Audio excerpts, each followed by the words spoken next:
The year was 1943. The Texas sun burned high above the endless horizon, vast, golden, and unforgiving. The land stretched into silence, broken only by the humming of distant trucks that carried a different kind of cargo, men who once believed they would rule the world. Inside those trucks sat German soldiers, tired, hollow-eyed, and defeated. Dust clung to their uniforms. Their hands trembled, not from fear of battle, but from the confusion of what awaited them. They had been told they were being sent to the enemy's land, a place of vengeance, a place where hatred wore a uniform. One of them, Wilhelm Krauss, stared through the narrow crack in the truck's wooden wall. He was young, too young for the lines of exhaustion carved into his face. A Luftwaffe pilot who once soared above the clouds of Europe, now sat chained to a bench, knees pressed against another man's back.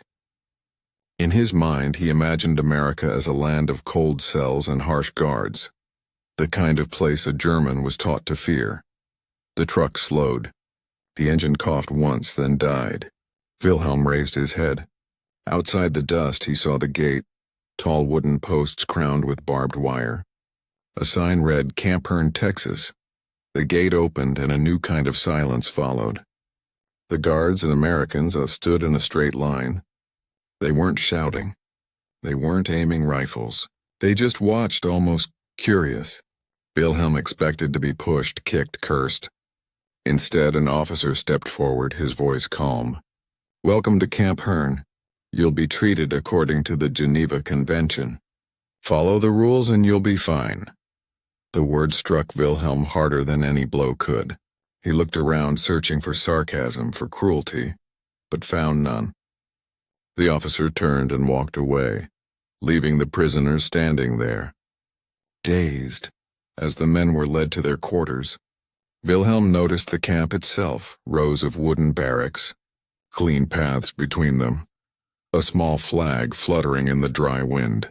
It wasn't home, but it wasn't a dungeon either. They were given beds, actual beds with sheets and thin pillows. They were offered food, warm bread, beans, coffee. Wilhelm stared at his tray, his hands trembling. He whispered to the man beside him, Is this some kind of trick? The man shrugged, his eyes wide with disbelief. But the guards said nothing. They simply went about their duties quietly, efficiently, like men who had done this 100 times before. That night, Wilhelm lay on his bed, staring at the ceiling. The wooden boards above him creaked softly in the Texas night. The air smelled of dust and pine. For the first time since his capture, he felt something strange. Not safety, not joy, but confusion. The kind that comes when reality refuses to behave like an enemy. He closed his eyes and images from Europe flooded back. Burning cities, the cries of children, the echo of air raid sirens. He had seen hatred. He had seen destruction. But here in the land of his captors he saw order, calm, even decency. Outside, the guards switched shifts. One of them, a tall American named Jack Thompson, paused near the fence lighting a cigarette. The glow briefly illuminated his face and Wilhelm watched him through the window. For a moment their eyes met, not as soldier and prisoner, but as two young men who'd both seen too much of war. Jack exhaled smoke and looked away, muttering to himself. Wilhelm turned back toward the ceiling, whispering in German, Maybe. They are not what we were told. The next morning, sunlight spilled through the cracks of the barracks. The prisoners awoke to the sound of a bell. Breakfast call. Wilhelm followed the line of men to the mess hall, where the smell of coffee mixed with the chatter of voices. He saw American soldiers serving food, smiling politely, even joking among themselves. When one of them accidentally dropped a spoon, a German soldier bent down and picked it up for him. They both froze, unsure if kindness was allowed here. The guard simply nodded. Danke, said the German. Yeah, replied the guard softly. You're welcome. That small moment, unnoticed by most, marked the quiet beginning of something profound. Over the following days, Wilhelm began to observe more carefully. The Americans were strict, yes, but not cruel. Rules were followed, discipline was maintained. Yet beneath it all was something he couldn't understand: humanity. At night, as the cicadas hummed beyond the wire and the air cooled, Wilhelm would sit near the small window of his barrack. He could see the camp lights glowing like distant stars. He thought of his mother back in Munich and the bombings, the ration lines, the hunger. If only she could see this, he thought. If only she could see that even here in enemy hands there was mercy. Days passed into weeks. The men stopped expecting punishment. They began to smile more, speak more freely, even hum songs when no one was listening. It felt wrong somehow to be treated like men when they had been the enemy. Wilhelm began keeping a diary. In his first entry he wrote, "America is not what we were told. They treat us not like prisoners but like guests. It makes me wonder, what if everything we believed was a lie?" Outside the camp, life in Texas went on as usual.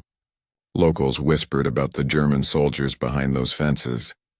Some feared them, others pitied them, but within those wooden walls, something rare was growing. A fragile understanding, born not from speeches or flags, but from the simplest act of decency. And for Wilhelm Krauss, it was the beginning of a journey that would change him more deeply than any battle ever had.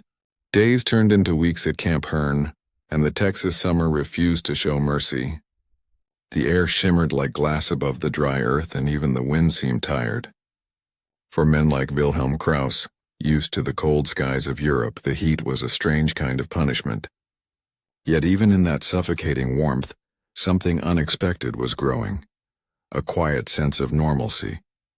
The prisoners had begun to settle into routines. They worked in the camp garden, repaired fences, and even built furniture for the barracks. Some volunteered to work outside the camp, on nearby farms and ranches. The Americans called it labor detail, but to the Germans it felt like a taste of freedom. Wilhelm had volunteered too. He didn't know why. Perhaps it was curiosity. Perhaps he wanted to see what America really looked like beyond the wire. One morning, as the trucks lined up to take men to work, he found himself staring at the wide-open countryside. Golden fields stretched to the horizon. Cattle grazed lazily, and far beyond, he saw small houses with white walls and tin roofs, like fragile islands in an endless sea of heat. When the truck stopped at a farm, the German prisoners climbed down, their boots sinking into the dry soil. A tall man stood waiting, and the landowner. His face was leathery from the sun, his hat tilted low and his eyes squinted with quiet caution. He looked at them the way one might look at a storm, knowing it could pass quietly or destroy everything. But then he spoke. Morning. "You boys ever pick cotton before?" The Germans looked at each other, unsure whether to answer. Wilhelm hesitated, then raised a hand slightly. "Nein, no, not before." The farmer nodded as if that was the most ordinary answer in the world. "Then you'll learn fast." He handed them tools, pointed toward the field, and simply walked away. No shouting, no threats, just work. Wilhelm didn't understand it. These were their enemies, Americans. And yet there was no hatred in the man's voice, only fatigue, perhaps acceptance. Hours passed under the burning sun. Sweat ran into Wilhelm's eyes, his back ached, but the rhythm of work, the pull, the drop, the pause, began to feel almost peaceful. The farmer's daughter, a girl no older than 16, brought them water. She placed a metal jug near the field and smiled politely before walking away. Wilhelm froze. He had forgotten what a simple, unguarded smile looked like. That night back at camp, he couldn't sleep. He kept replaying that moment. The farmer's calm, the girl's smile, the strange way kindness could appear even when no one deserved it. He wrote in his diary, "They see us not as monsters but as men. Perhaps they have learned what we were never taught, that mercy is not weakness, Weeks later, something remarkable happened inside Camp Hearn.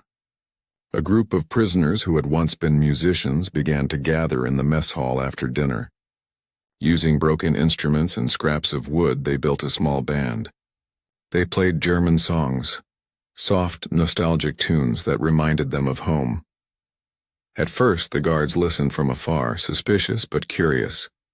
Then one evening, an American guard brought his harmonica and joined in. The sound that followed was something no one expected, a harmony of two enemies sharing the same melody. Word spread quickly. Every night more prisoners came. Even a few American soldiers would linger outside, pretending to patrol while listening to the music drift across the warm Texas air.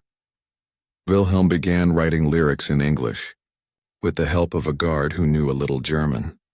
Together they created songs about longing, about peace, about waiting for home. The music didn't erase the past, but it built a fragile bridge over it. One night after the music ended, Wilhelm stood outside the barracks, looking at the stars. They seemed clearer here, brighter, closer somehow. He thought of his mother again, of the ruins of Munich, of his fellow soldiers still fighting in Europe. He whispered quietly, "If they could hear us now, they wouldn't believe it." Behind him, an older prisoner said softly, "Maybe one day we will not be enemies anymore." Wilhelm nodded. Maybe. In late summer, the Red Cross delivered letters from home. Each envelope was a lifeline, fragile paper carrying the weight of an ocean. When Wilhelm received his hands trembled. The handwriting was his mother's. She wrote about the bombings, the shortages, the fear. But she also wrote about hope. Hope that her son was alive. That perhaps one day the war would end. At the end of the letter, she wrote something that shattered him. "We are told Americans are cruel. But if they capture you, maybe they will be kinder than we have been told to be." Wilhelm stared at those words for a long time. He folded the letter, pressed it against his heart, and wept quietly. For the first time since the war began, he realized the world he had believed in was smaller than he thought, and the people he had been told to hate might be the only ones showing him humanity. As November arrived, the air cooled. The Americans prepared for a holiday the Germans had never heard of, Thanksgiving. At first, the prisoners didn't understand it. Why celebrate gratitude in the middle of a war? But on the morning of the feast, something extraordinary happened. The camp's commander invited the German prisoners to share a meal. It wasn't symbolic, it was real. Tables were set in the yard, covered in simple food: turkey, bread, potatoes.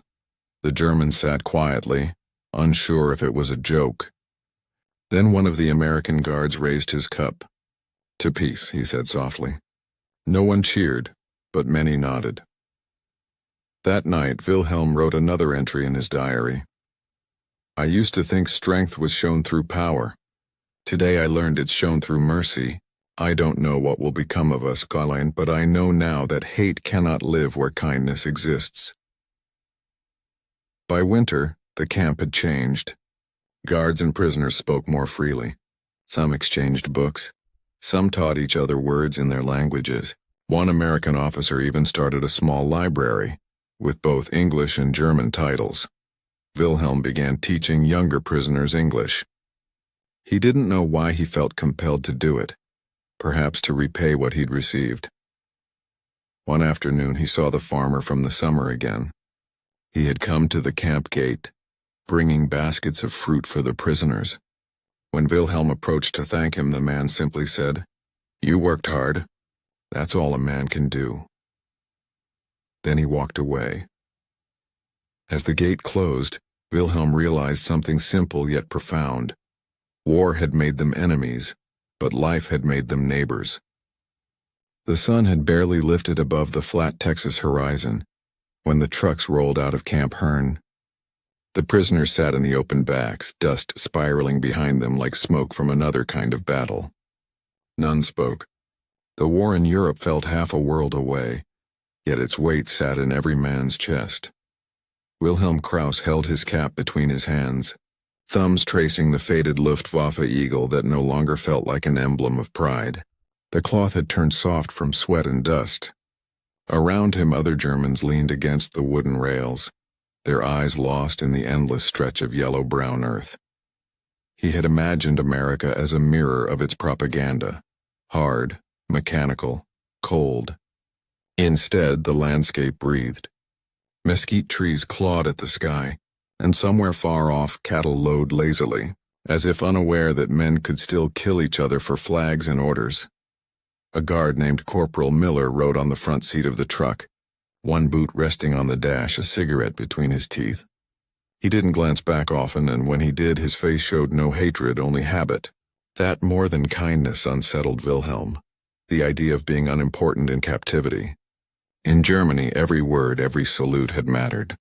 Here he was just another man in the morning sun. The truck turned off the main road onto a narrow dirt path. Fences lined the fields, and in the distance, the shape of a windmill spun lazily above a red-roofed barn. Ranch work, Miller had said earlier. Cutting, hauling, feeding. You help, you eat. Simple deal, simple. The word echoed oddly in Wilhelm's mind. In Europe, nothing was simple anymore. Bombs fell on cities. Trains carried shadows instead of passengers. Yet here, simplicity still existed, like something preserved in amber. When they arrived, a handful of Texans were already waiting. Broad-shouldered men with sun-scarred faces, their hats tilted low. They watched the truck stop, saying little. One of them spat into the dirt, not in contempt but in rhythm, the way men did when thinking. The gate opened. Miller signaled the prisoners out. Wilhelm jumped down last, boots sinking into soft dust. The air smelled of hay and salt. He had never been so far from home, and yet something about the open space felt honest. An older rancher stepped forward, wiping his hands on a rag. "Name's Harlan Reeves," he said in a slow drawl.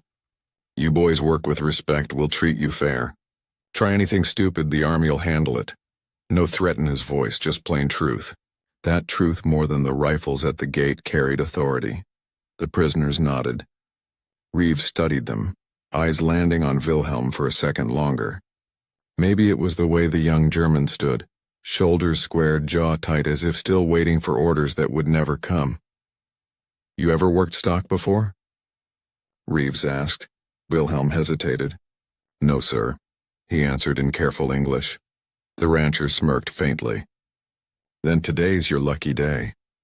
The men were divided into small groups, some to clean stables, some to repair fences.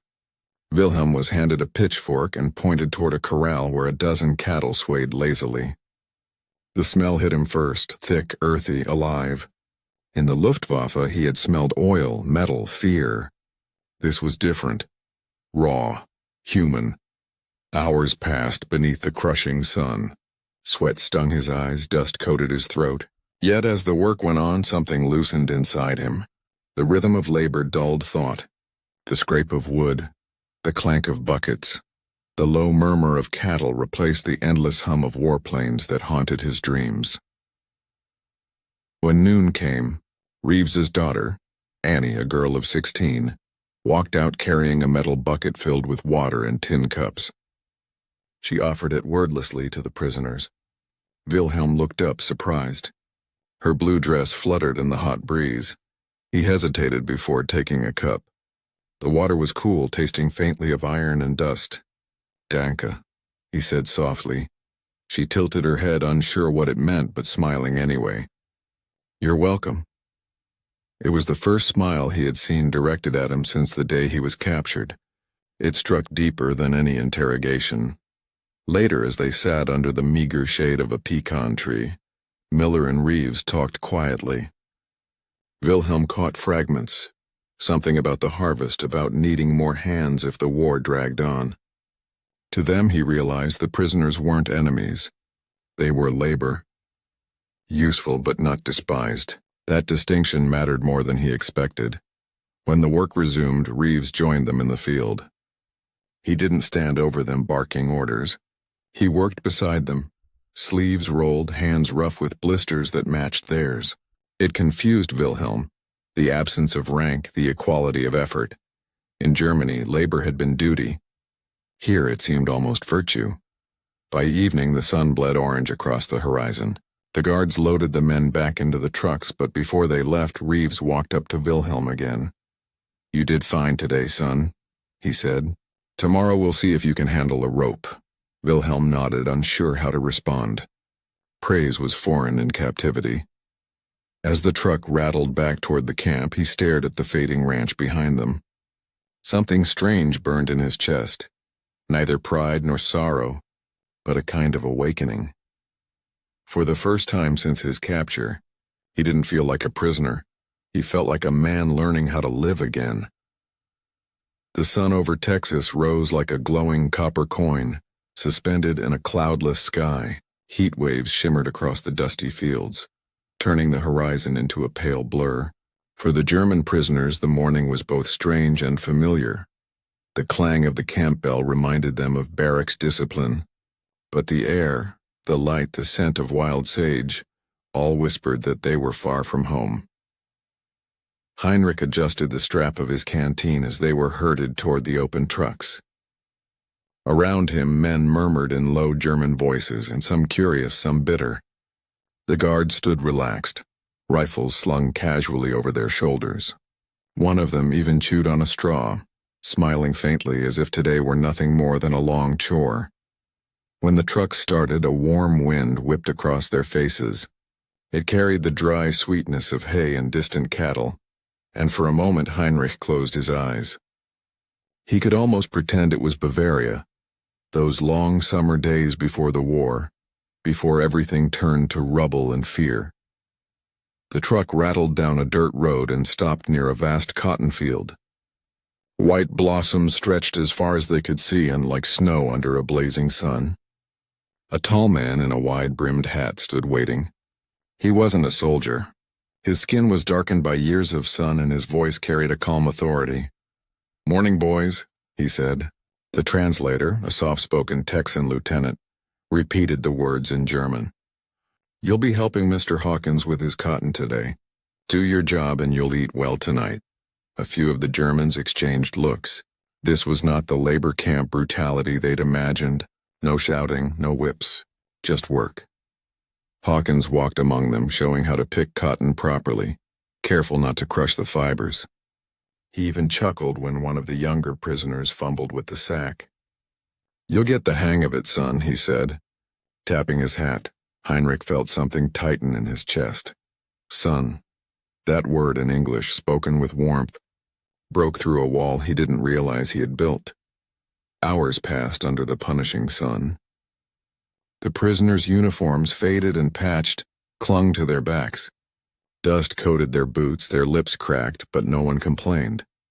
Hawkins would occasionally bring out a water jug, not as a gesture of command, but kindness. Each man drank in silence, staring at the jug as if it were a relic of mercy.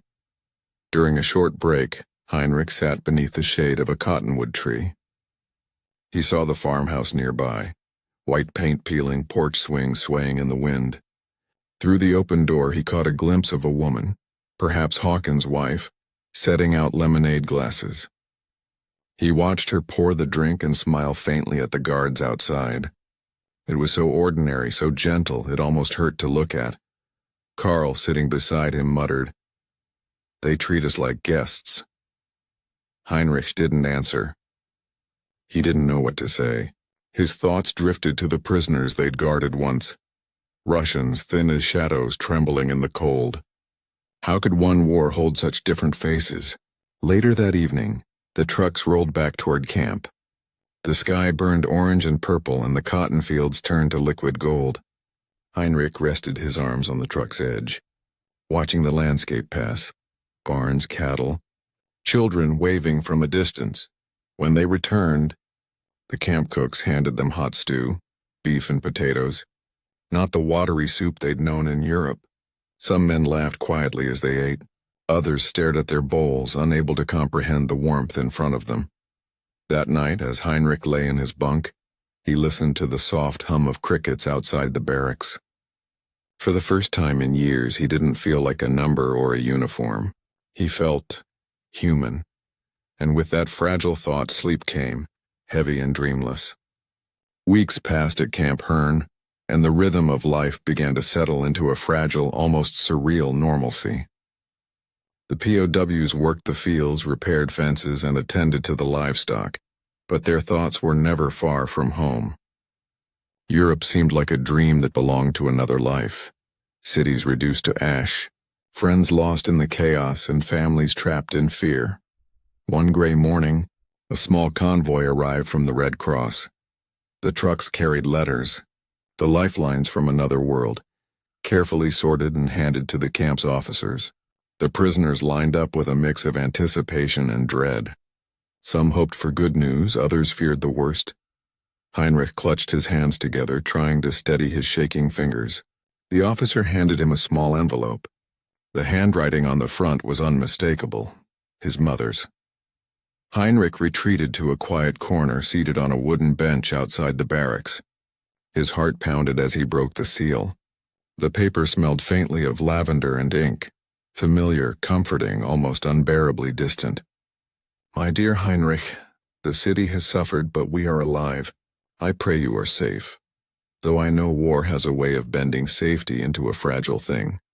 I hear stories of Americans and wonder if they are truly cruel as we are taught, or if mercy can exist even in the heart of an enemy. I hope that you are finding moments of kindness, for they sustain the soul where fear and hunger cannot. Heinrich's eyes blurred with tears. He folded the letter, pressed it to his chest, and felt a hollow ache, longing for home, for the past, and for a world that might never return. He read on, "Remember, my son, that what you see in others may not reflect what you are told in books or taught in school. Humanity is more complicated than war. Do not let it be lost to you even now." For a long time, Heinrich just sat there staring at the horizon. The distant fields, the slow movement of the cattle, the pecan trees swaying in the wind, it all felt magnified, as though the world had expanded beyond the barracks, beyond the barbed wire, beyond fear itself. A younger prisoner, Karl, approached quietly, carrying his own letter. He glanced at Heinrich's hands, then back to the paper and whispered, "They send us hope even here." Can you feel it? Heinrich nodded, unable to speak. Words were unnecessary. The letters had done more than convey news. They had pierced the veil of captivity, connecting them to life beyond the camp, to the warmth of home, to the love they feared lost. That evening, as the sun dipped low, painting the sky in shades of gold and violet, Heinrich wrote in his diary, "Today I received a piece of the world I thought I had lost. It reminds me that the enemy is not always what we believe him to be, and that even in the midst of war, mercy can be found in the smallest gestures." The camp seemed quieter that night. The guards moved with their usual diligence, but a subtle change lingered in the air, a tension replaced by a strange calm. The prisoners, some clutching letters, others lost in thought, sat outside their barracks, watching the stars emerge. The vast Texas sky stretched above them, infinite and patient. For Heinrich, the letter marked more than news from home. It was a reminder that war could not erase humanity, that even here, in a place defined by conflict and power, there were moments of grace. And perhaps, he thought as he finally lay down to rest, that grace was more dangerous than fear, more transformative than any battle he had fought in the skies over Europe. The first hint of November brought a change in the air. The heat of Texas summer had waned, replaced by a dry, crisp breeze that carried the faint scent of burning wood from distant chimneys. Leaves, golden and brown, rattled across the dusty roads, whispering secrets of the coming holiday the Germans had never known, Thanksgiving. Inside Camp Hearn, the prisoners noticed the subtle preparations long before they understood their significance. Guards moved busily, carrying boxes and arranging tables in the yard. Smoke curled from the camp kitchen, promising warmth and food. Smells the POWs had learned to approach with caution. Heinrich and the others gathered in small groups, exchanging glances of curiosity and skepticism. What could a holiday mean in a camp where war and captivity were the only constants? Was it a trick? A spectacle? Or something more human? Something they had long forgotten? By mid-morning, the yard was transformed. Tables, long and sturdy, were set with white cloths, mismatched plates, and simple wooden utensils. Bowls of steaming vegetables, roasted meats, and bread filled the space with warmth. The prisoners, who had eaten bland, watery soups for months, stared at the food as though it were a miracle. The camp commander stepped forward, his expression solemn but soft. "Today," he said, "we give thanks, not just for our own lives, but for what we can share with each other, even in strange circumstances." The translator repeated the words slowly, carefully, and Heinrich felt a strange lump in his throat. It was the first time anyone had spoken to them not as captives but as humans. The prisoners hesitated, unsure if they should sit. Then, with a quiet nod from the guards, they moved forward. Wilhelm noticed the way the Americans served them, careful, unhurried, without any sign of superiority. The turkey was carved with precision, the potatoes salted just enough, the bread soft and warm. As Heinrich took his first bite, he felt a wave of disbelief. The flavors were rich, familiar, yet entirely foreign. He glanced at the others. Some were eating tentatively, others with quiet reverence. Faces softened, eyes glimmered. For a moment, the war seemed to shrink, leaving only this simple act of sharing a meal.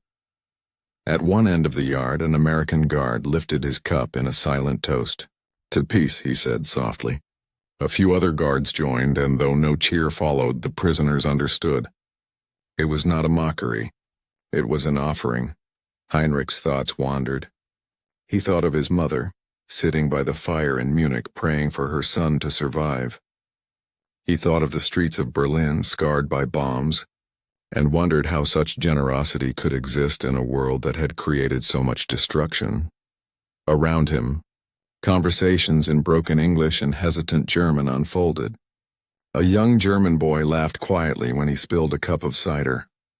A guard smiled, leaning down to reassure him. It was an intimacy they had never been allowed. Small gestures of care that felt revolutionary in their simplicity. Wilhelm, seated nearby, couldn't contain a quiet smile as he noticed the old farmer, Mr. Hawkins, handing a piece of pumpkin pie to one of the younger POWs. "Here, son," Hawkins said kindly. "Eat. No one's watching except those who care." The word struck Heinrich with a force he hadn't expected. No one's watching except those who care. It was a thought that had been foreign to him for years. In Germany, every action was scrutinized. In the war, every gesture was judged. Here, kindness existed without calculation. As the meal drew on, a hush settled over the yard. The prisoners ate slowly, savoring each bite, understanding more with each mouthful than any words could convey. By the time the sun dipped low, painting the sky in amber and violet, a fragile connection had been forged. Wilhelm gazed at the horizon, watching the last rays of sunlight catch the dust in the air. He thought of the letters from home, the long days in the fields, the smiles of strangers, and realized something profound. War had taught him fear, obedience, and survival. But this act of generosity taught him humanity. When the meal ended, the prisoners lingered for a moment, reluctant to leave the warmth of shared experience. Some exchanged glances that carried more meaning than words could ever hold. Heinrich, standing near the fence, realized that this day would remain etched in his memory. Not for the food, not for the routine, but for the quiet, undeniable truth that kindness could exist even between enemies. That night, in the dim light of the barracks, Heinrich wrote again in his diary, "Today, I saw that mercy can exist even in war, that even in captivity the world can still offer moments of grace. Perhaps, after all, we are not only prisoners of war, but students of humanity." The stars overhead seemed to shine a little brighter that evening. Outside, the wind carried the faint aroma of wood smoke in distant fields. And for the first time in months, Heinrich slept with a sense of fragile hope, a hope that would carry him through the winter, through the next battles, and through the unexpected kindness of strangers who had opened their hearts to men who were once labeled enemies. The following weeks unfolded with a rhythm that felt almost dreamlike. The POWs learned the cadence of the ranch, the early morning rounds with the cattle, the labor in the fields, and the quiet evenings under the vast Texas sky. Life had a pattern here, a strange predictability, unlike the chaos they had known in Europe. Heinrich noticed subtle shifts among the men. Initially suspicious and withdrawn, they began to smile more often, even laugh. Small acts of kindness from the Americans, once met with suspicion, were now quietly treasured. A shared piece of bread, an extra scoop of potatoes, a nod of acknowledgement from a guard who had once seemed indifferent. One crisp afternoon, Heinrich found himself paired with a young Texan boy, barely 16, named Billy. The task was simple: repair a section of fence along the northern pasture. At first, Heinrich worked in silence, measuring and hammering with precision, his mind focused on the mechanics. Billy, however, spoke freely, asking about Germany, about the war, about Heinrich himself. Heinrich hesitated, uncertain how much to reveal. But the boy's earnestness was disarming. Slowly, words began to flow, clipped at first, then more natural. They spoke of home, of families, of dreams interrupted by events beyond their control. Heinrich realized that in sharing he was not betraying his country, nor his pride, but reclaiming a part of himself he had thought lost forever. By evening, the work was done. The fence stood straight and firm, a testament not just to labor but to connection. Billy clapped Heinrich on the shoulder, smiling wide, and said, "You did good, sir. Better than me."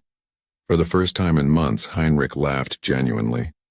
It was not a laugh born of relief or humor, but of recognition, of humanity shared across lines that war had drawn so deeply. Back at the barracks, whispers of change traveled among the men. Conversations once dominated by complaint and cynicism now carried curiosity, reflection, and even gratitude.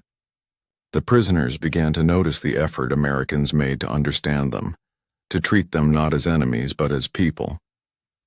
They observed in quiet moments how guards and ranchers worked alongside them, offering instruction without condescension. One evening, as the sun sank behind the distant hills, Heinrich and Karl walked to the edge of the camp. They paused, looking out over the fields that had become their daily toil. Karl broke the silence. "I never thought I'd see it. This," he said, gesturing broadly. "Not enemies, but humans. Smiling, sharing. I don't know. It's strange." Heinrich nodded, eyes fixed on the horizon. "I know, I feel it too. It's as if the war is still out there, but here it doesn't exist. Not really." Days turned into weeks, and the POWs began to internalize the lessons of the ranch. Obedience gave way to initiative. Suspicion gave way to trust. A German soldier who had once considered himself hardened, cold and unyielding, found himself laughing at a shared joke, learning the proper way to milk a cow, marveling at a simple sunset. The camp commander noticed the transformation. Where once he had enforced rules with strict vigilance, he now observed a cooperative spirit that required less intervention. He saw guards forming bonds with the prisoners, recognizing that the men were not merely subordinates, but individuals capable of respect, loyalty, and care. And Heinrich, more than anyone, felt the weight of this change. The letters from home, the shared meals, the guidance of ranchers and guards, they had chipped away at layers of fear, anger, and suspicion.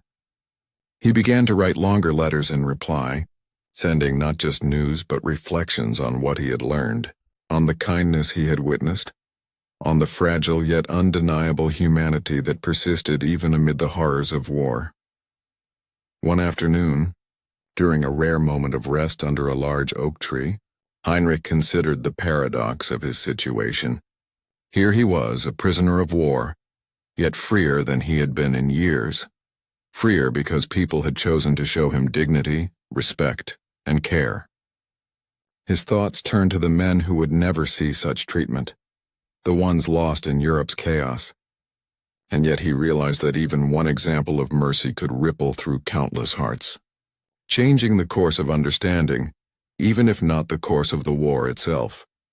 The final days of Part 3 drew near, and the POWs prepared for another relocation.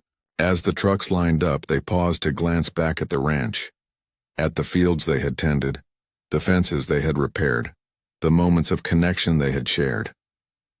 Heinrich felt a deep, quiet gratitude. He understood that the war would continue, that danger and loss awaited them beyond the camp. But he also carried a new knowledge, that humanity could survive even in the harshest circumstances. As the convoy rolled toward the next chapter of their captivity, Heinrich looked out at the fading Texas horizon. He thought of Billy, of Hawkins, of the letters, and of every small gesture that had reshaped his perception. He realized that the war had not just tested him, but had also revealed the possibility of transformation, that even hearts hardened by ideology and fear could learn empathy, gratitude, and the subtle power of kindness. And in that realization, Heinrich finally felt, if only for a moment, that freedom was not merely a matter of escape, but a matter of the heart.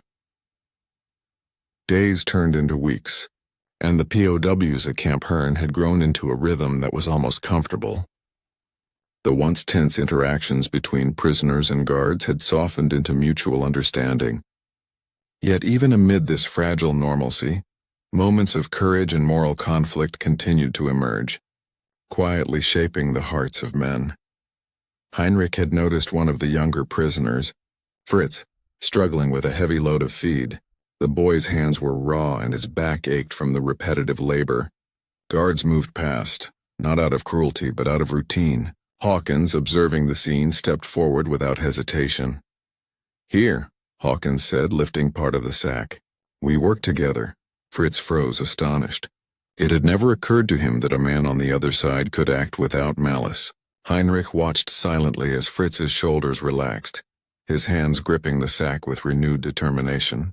The simple act of shared labor, of someone acknowledging his struggle, felt revolutionary. That evening, Heinrich reflected on the moment. Courage was not always about wielding a weapon.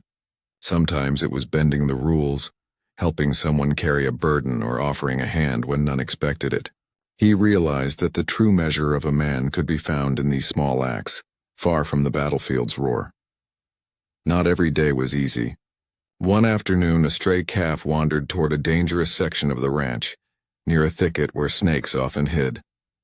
2 prisoners noticed it first, Karl and Wilhelm. They debated whether to act. The rules were clear: enter the thicket and you risk injury. Ignore the calf and it may perish. Heinrich approached, observing silently. His mind raced. In Germany, decisions like these had been dictated by authority and fear. Here the choice rested entirely on conscience. Karl hesitated. "If we get hurt, they'll blame us." Heinrich looked around. The guards were occupied with routine tasks, giving them a rare moment of autonomy. He stepped forward, heart pounding. "We save it. We can't let fear decide." Together, the 3 men guided the calf safely back to the pen. When Hawkins saw them, he simply nodded, a subtle acknowledgement of their initiative. No praise, no ceremony, just recognition. Heinrich thought of the letters from home, of the acts of kindness he had received, and realized that morality, like courage, could thrive even in captivity. It required only the willingness to act, the decision to honor life over rules or fear. As the days grew shorter, the POWs began to form subtle friendships with the Texans. Heinrich noticed it first with Billy, the young boy who had helped him with the fence.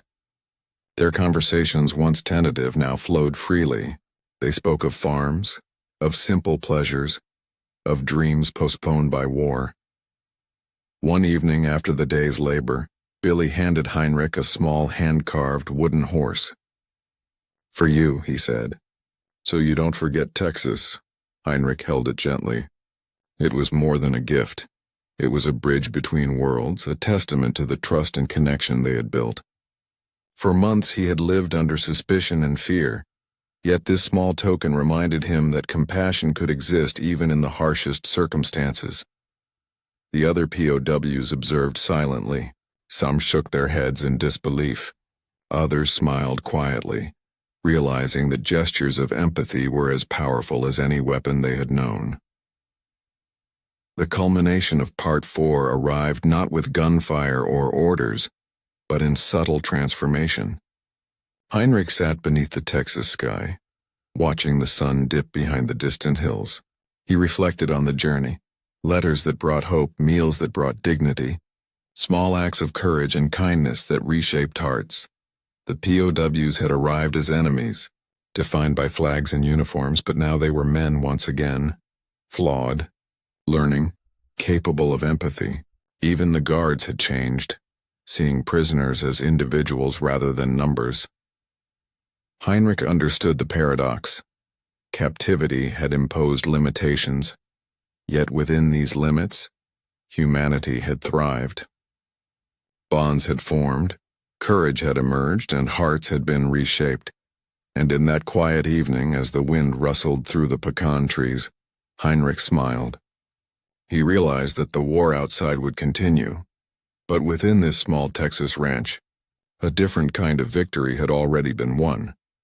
One measured not in territory or weapons, but in the resilience of the human spirit.